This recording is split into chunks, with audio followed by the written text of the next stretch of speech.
This podcast is a quest for well-being, a quest for a meaningful life through the exploration of fundamental truth. Enlightening ideas, insights on physical, mental, and spiritual health.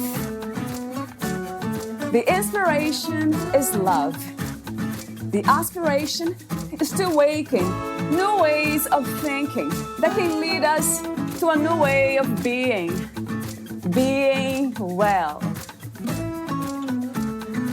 Welcome to Body, Mind, and Soul Healing Conversations.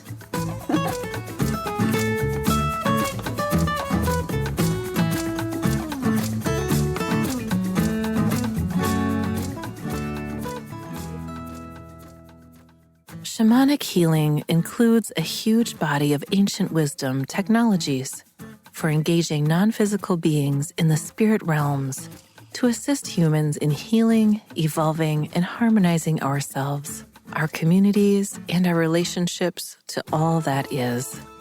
We are on the brink of a phenomenal healing revolution with new, radical understanding and breakthrough technologies emerging continually. I desire to spark your imagination and fuel your inquiry into the realms of spirit-based energy healing, and to wish you well as a fellow traveler through the great mystery of being. Judith. Valeria Teles interviews Judith Hoaglund. She is the author of Embody, Wholeness, Journeys into Energy Healing, Altered States, and the Quantum Field. To Judith Hoaglund, guiding people in deep personal healing, self-discovery, and empowerment is her life's passion. Over the past 3 decades, she has studied and employed a wealth of both ancient and modern techniques to promote healing on all levels of being. In addition to traditional shamanic techniques of energy work, such as cleansings, extractions, and entity removal, she utilizes guided hypnosis journeys to facilitate her clients' connection with helping spirits and guides. These light-filled beings assist in performing soul retrievals, healing trauma, PTSD and illness, clearing energy blockages, past life trauma and impediments, ancestor healing, unbinding spells, curses and unhealthy connections, and more.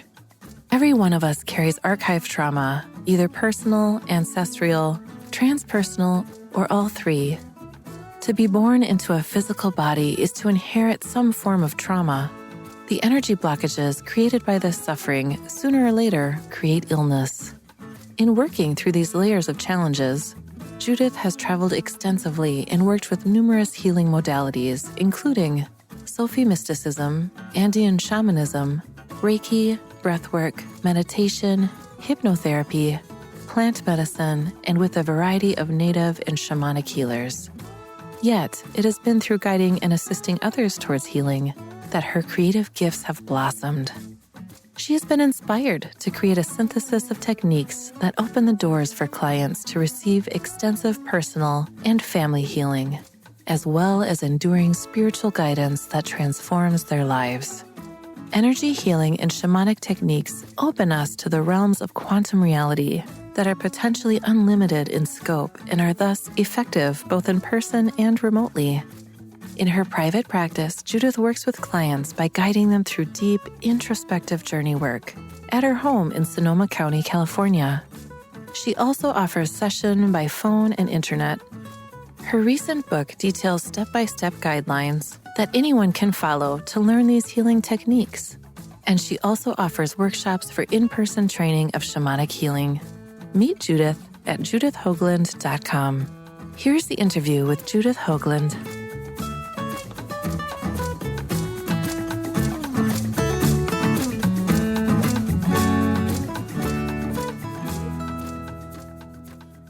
In your own words, who is Judith Hoaglund?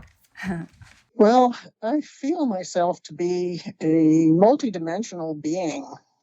So I'd say that first. And then as Judith Hoaglund, I enjoy being a shamanic practitioner and teacher, a facilitator of healing, a spiritual guide and mentor. And yet I'm still a student and a seeker, after all. How did you discover this calling for Judith.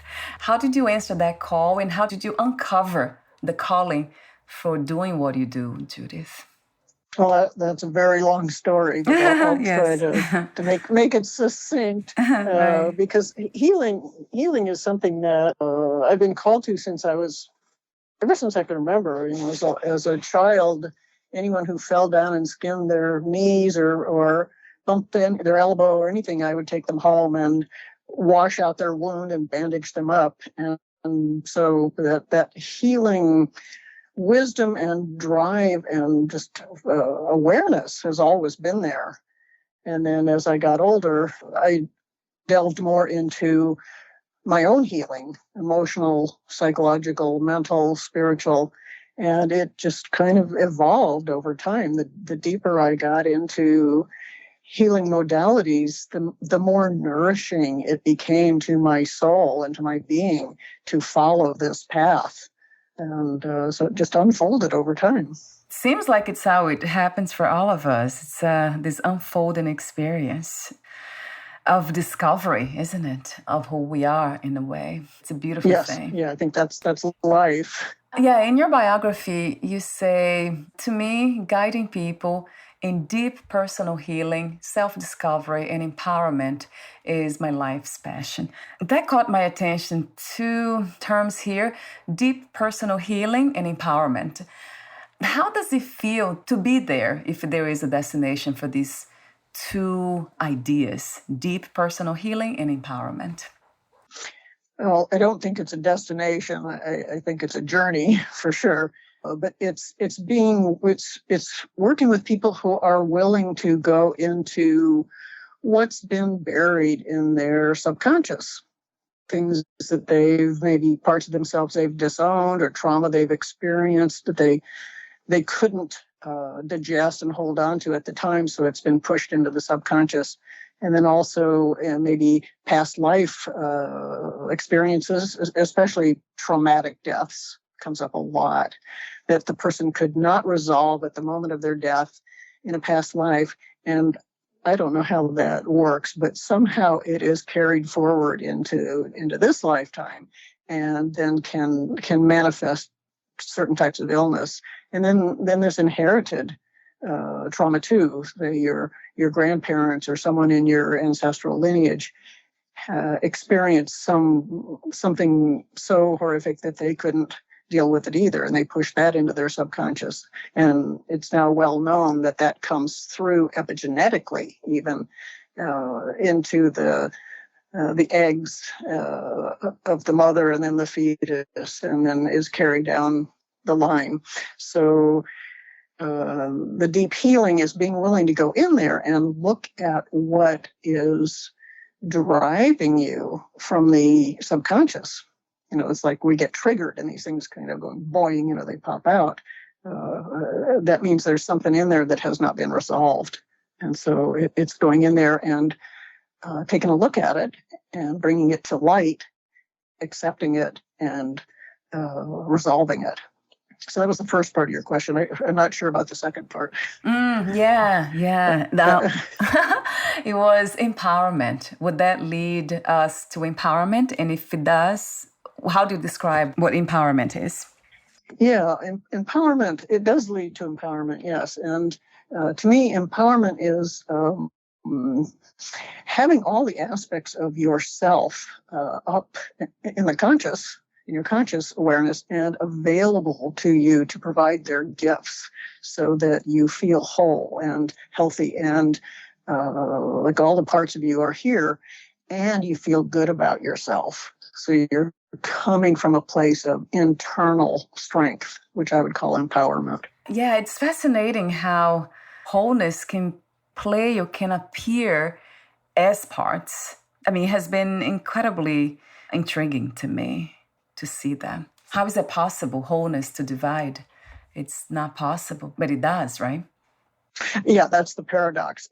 And I think it's an illusion, just like the third dimensional reality is really an illusion or a very sophisticated dream.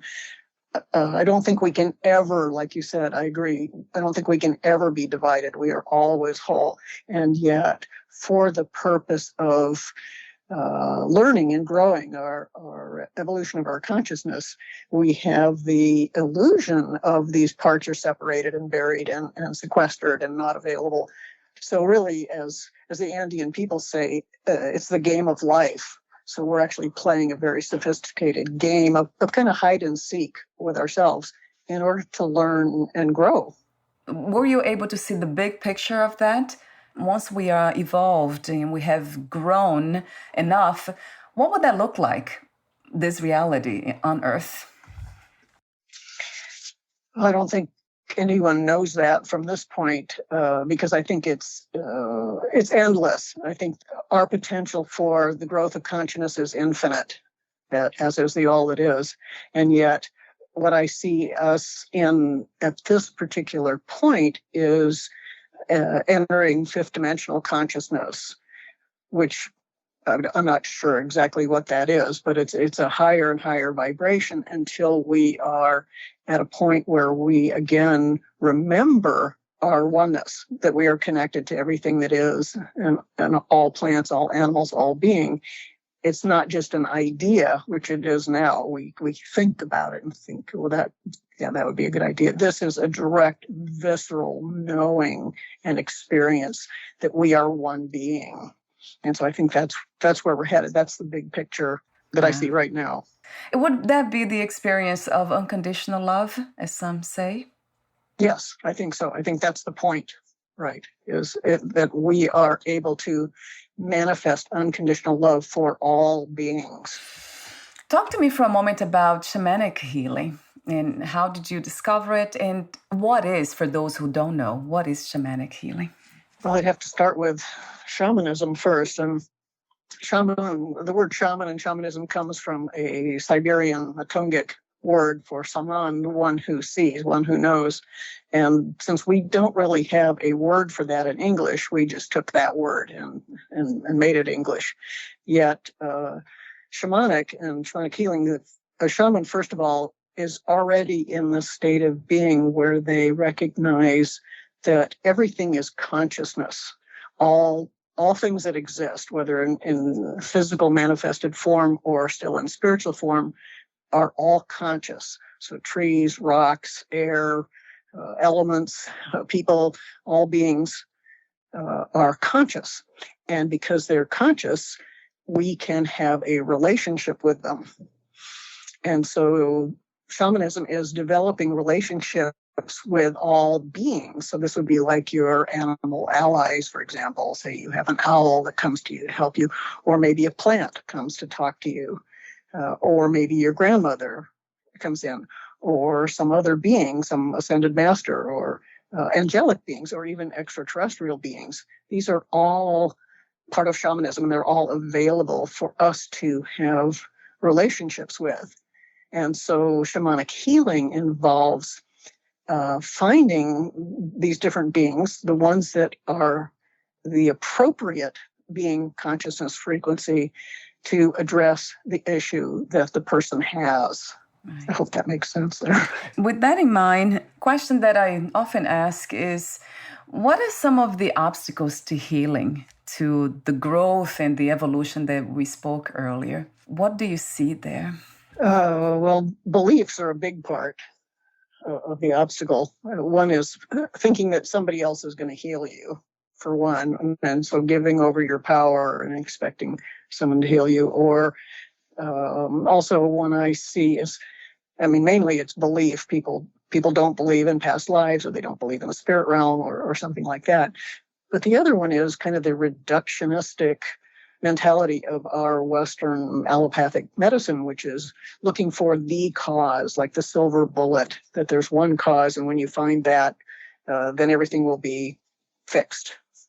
So that's another obstacle I see. So the way to let go of these obstacles is just be open-minded and allow what is to be there. You mentioned beliefs, not believing in past lives. This is another interesting kind of idea, concept, or truth that I have been kind of trying. I guess I tried to have an experience of that.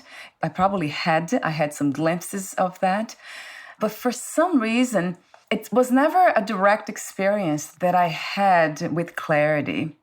It's not a calling for some of us to experience these kinds of realms, like memories of past lives. And I wonder why.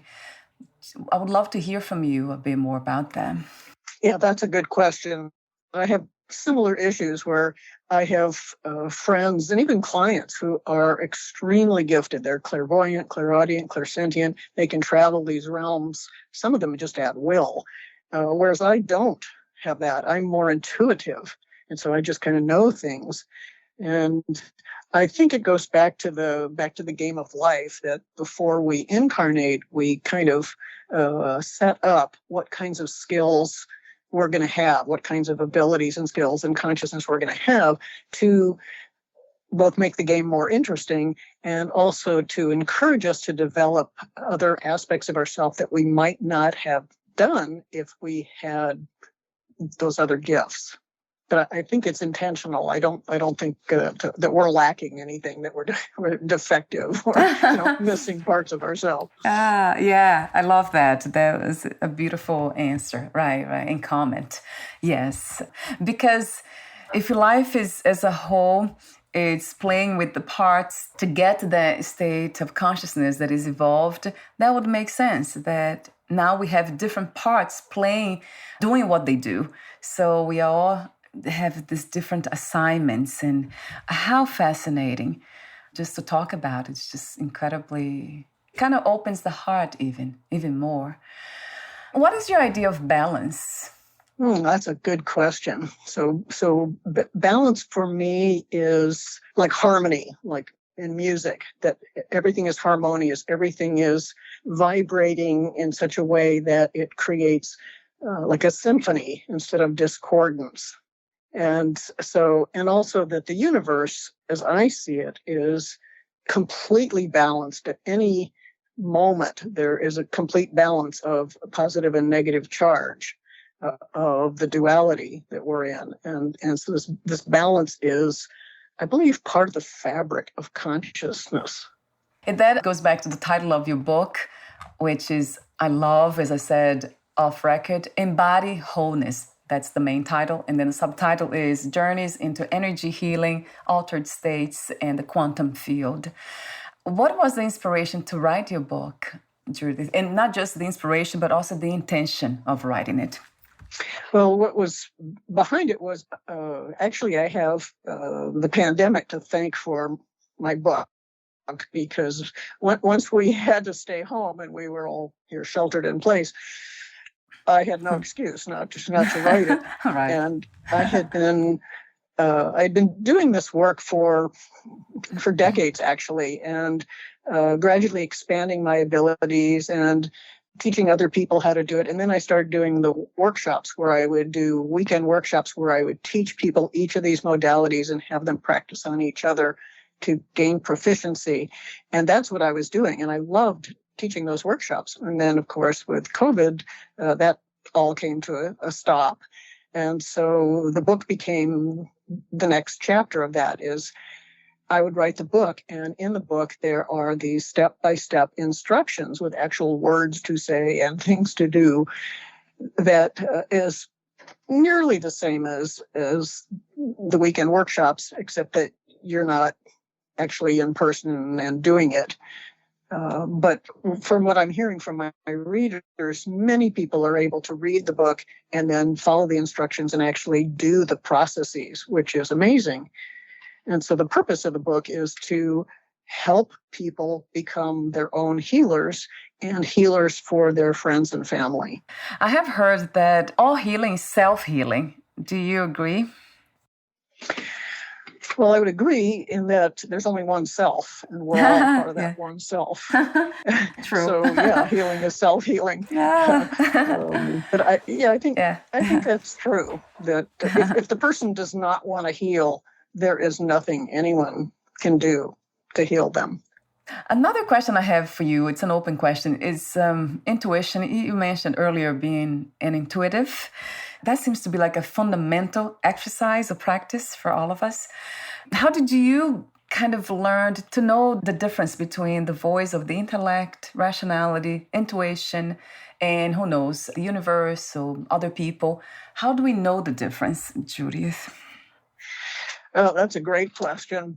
Yeah, I can remember when I first started, and I was working on people. I didn't know very much, but I thought, well, I'm going to try. So I invited people that I knew, friends over, and would have them lie down, and I would practice various types of energy healing. And I would start, I can't say it's like a voice, but it would be almost like like use some tobacco or use that crystal. It would be like an instruction, not exactly hearing it, but in my consciousness. And I would kind of go, oh, you're kidding, or what? Or I would discard it. Oh, that I'm making that up. And if I would get it 3 times, they'd say it again, whoever they are, say it again. And by the 3rd time, I would go, okay, and I would just do it. And so over time, I became more trusting and more open to that. And I didn't need 3 times. I would do it on the first time. But that took many years. And then just mainly through working my intuition mainly comes in when I'm working on someone else. So being able to use it to help someone else really, for me, opens the channel rather than being able to use it for myself.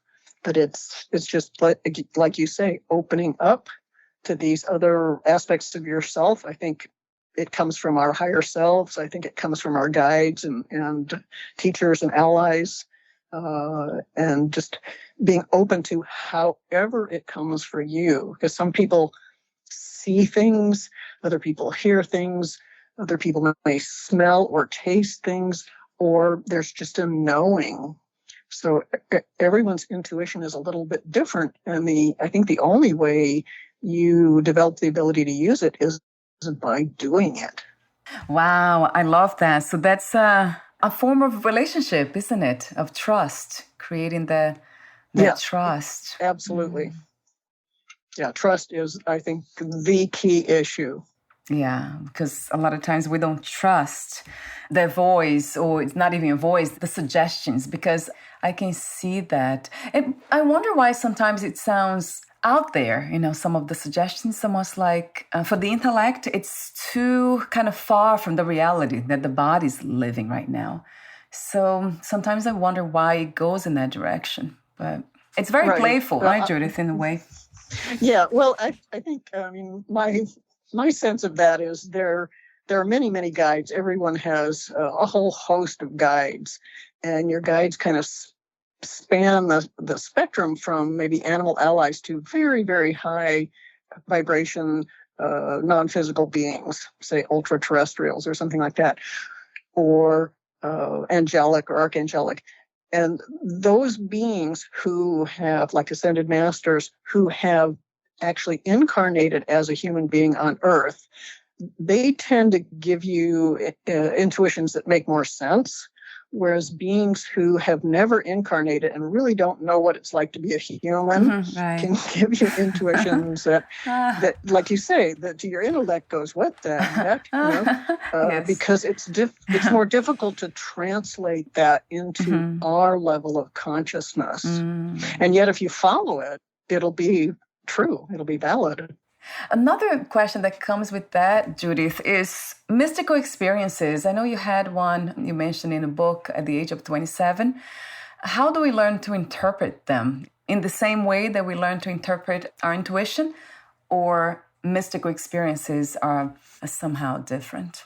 Yeah, I think it's along the same lines as intuition, and it has to be as unique as every person, because it depends on what the experience was, how it landed for you in your consciousness and in your body, and how you're able to interpret that for yourself, how it matches your belief system and maybe your upbringing and your conditioning, and then what it is that was the content of the experience. Was it like instructions, like you are to go do this? Or was it like opening aspects of yourself that had been hidden from you? So I think it just is totally individual, and will, as we were talking before, will unfold as you keep walking the path. I call it playfulness in a way, because it doesn't give everything at once. Like, we're not able sometimes to see the big picture or to get to the destination even within our own minds. So it's very playful the way it unfolds. It's one light at a time, one glimpse, I right? agree yes. And I agree with, if you stay in the position of playfulness, it will be much more fun and much better than if you take it really seriously and try to work on it from a linear, logical point of view. Your book has so much amazing content here. I'm familiar with some of them, some of the healing modalities that you present, and not familiar with others. Let's see. Soul Retriever. I have heard about it, but I'm not so familiar with this modality. I would love to hear more, Judith. Okay, so first of all, I have to say it's called soul retrieval, but I'm not really sure that it's the soul that has pieces and parts of it. I don't think the soul is ever divided. Yet these are aspects of yourself or aspects of your personality that when you are faced with some kind of experience that is overwhelming to you, and that's the key, it's overwhelming to you at that time. It doesn't have to be horrific. It can be just being really startled. That the impact of that experience is too much for your whole being to hold together. And so a piece of you takes the impact of that energy that's coming in, and it actually kind of splits off or goes dormant. And as a shamanic practitioners see it, it can go either into the lower world, the middle world, or the upper world. So these are the three different worlds. So the lower world would be your unconscious or your subconscious. And so it's like a little fragment of yourself that has taken the energetic charge of whatever happened and then split off with it. And it goes into a state of like suspended animation wherever it resides. It can still even be in your body, but it is in this little sequestered bubble. And so the soul retrieval is, as I do it, is I'm guiding the person to connect with the particular guide in non-physical realm, who is a specialist in soul retrievals, and ask that guide, are there pieces, are there fragments of this person? And the guide will say, yes, no. And if there are, please take us to that fragment or bring the fragment to us. And so the guide will actually take the client to wherever the fragment is. And the guides know where they are. If they're in the lower world, middle world, upper world, wherever they are, the guide takes the person there. And then the person usually will recognize this aspect of themselves. Sometimes it's not clear, but most of the time it is clear. And they might see themselves as a little light, or see themselves as a young child or a teenager or something that they identify. And then we ask the guide to help bring that aspect of the person back into their body, and the person also can bring it in. And so the person and the guide kind of bring that fragment back in and reincorporate it, usually through the heart or the solar plexus, comes back into the person and comes back online in terms of consciousness. They welcome it back in. They many times will see why it split off, what it split off with, and that it's been gone all this time, and then they welcome it back in. And it takes a while to reintegrate that aspect of the self, but over time, then it reintegrates with the person and is back. So that's basically a soul retrieval. That sounds like a journey to me, a deep journey. Have you been through that too? Yes. Judith, have you done this yourself? Yes,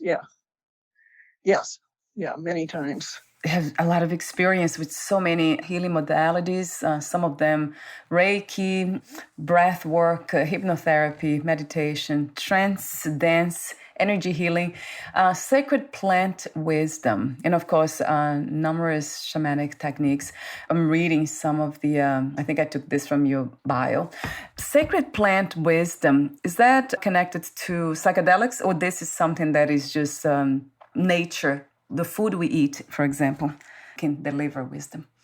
Oh, absolutely. Yeah, all the plants have wisdom.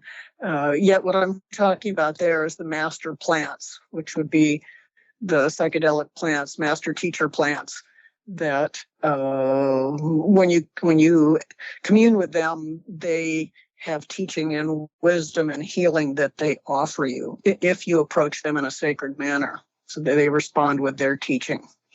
But all plants have that capacity too.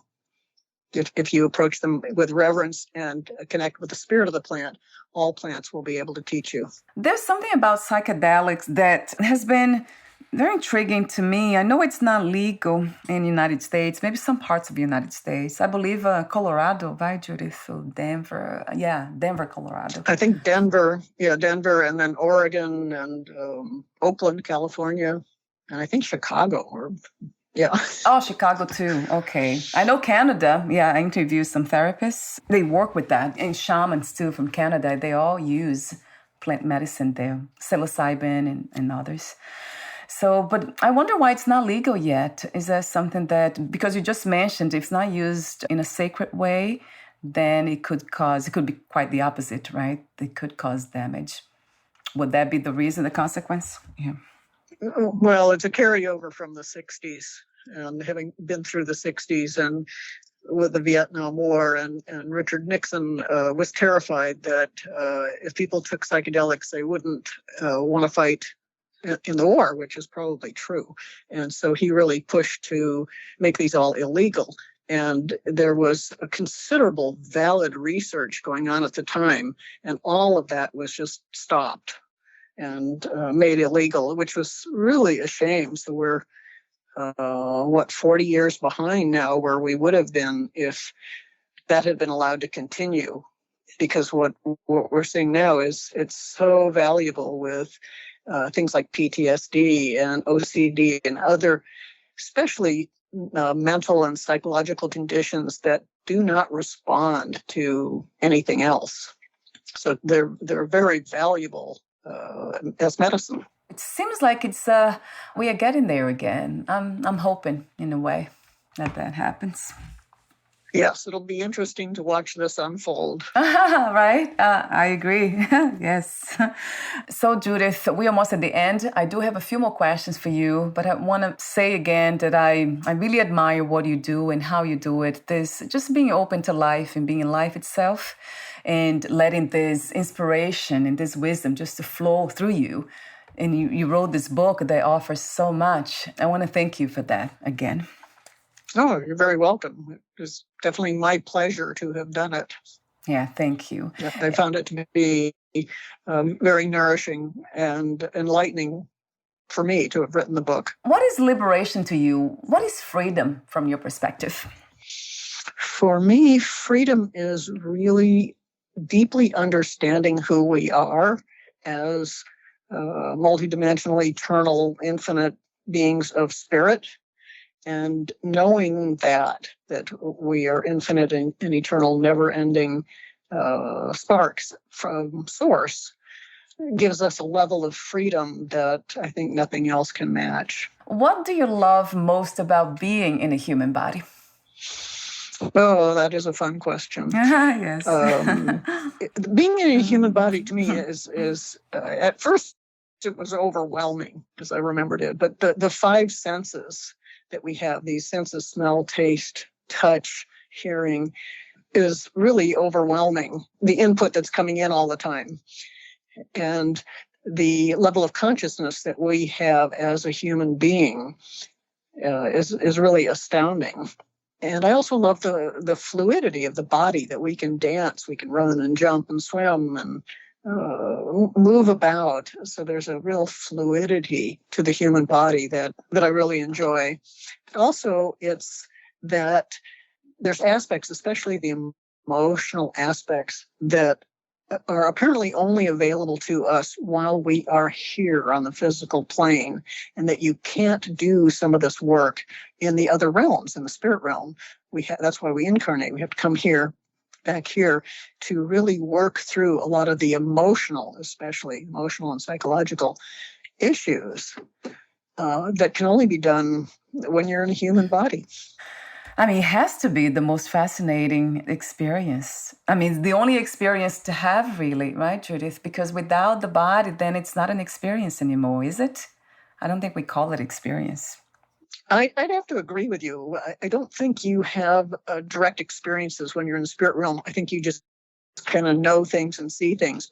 But I agree, it's not the same. It's being in a physical body is so convincing. It is so real. Yes, and right. So immediately present that I don't think there's anything else like it. It doesn't seem like. I mean, I have never talked to anyone. Although some of the things that I have read and have people that I have talked to, they do mention these out-of-body experiences where you are in touch with other spiritual beings and you have these altered states where you experience things. And it's not connected to the human body in a way, but I think it is, right? We are experiencing still with the body at that level. Yeah, because you're still connected. You're going to be coming back, so there's still that connection to the incarnated body. So my last question is, what 3 experiences you wish everyone to have before they lose the body, before we lose the body, before we die? Oh boy, 3 experiences. I would say really knowing that you are an eternal, infinite spiritual being, spark of God, and that you can never lose that. You can never be separated from that. And I would say also knowing that you are 100% loved, unconditionally loved, no matter what you've done and where you've gone or who you've been. And then also knowing that everything you've experienced, everything you've said, thought, done, witnessed, all of that accrues to the evolution of your soul, evolution of consciousness. So nothing is ever lost, nothing is ever wasted, nothing's a mistake. Everything is like grist for the mill, as they say.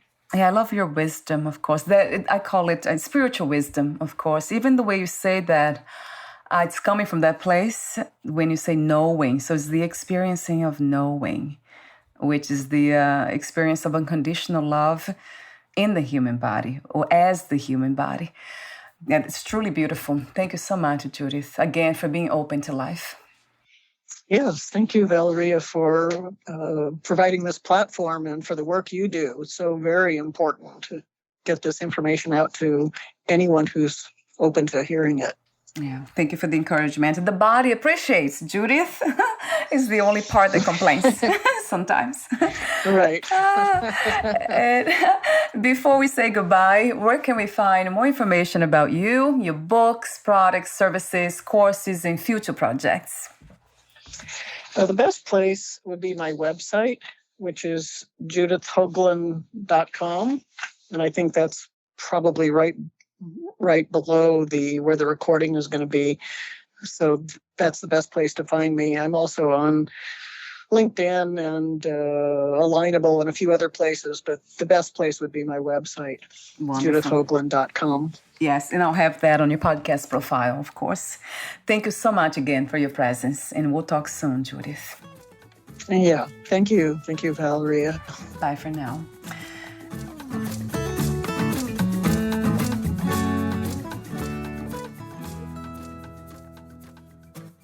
Thank you for listening. To learn more about Judith Hoaglund and her work, please visit judithhoaglund.com.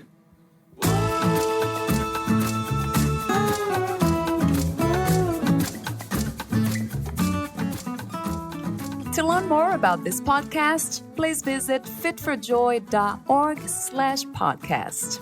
Thank you again for listening, and bye for now.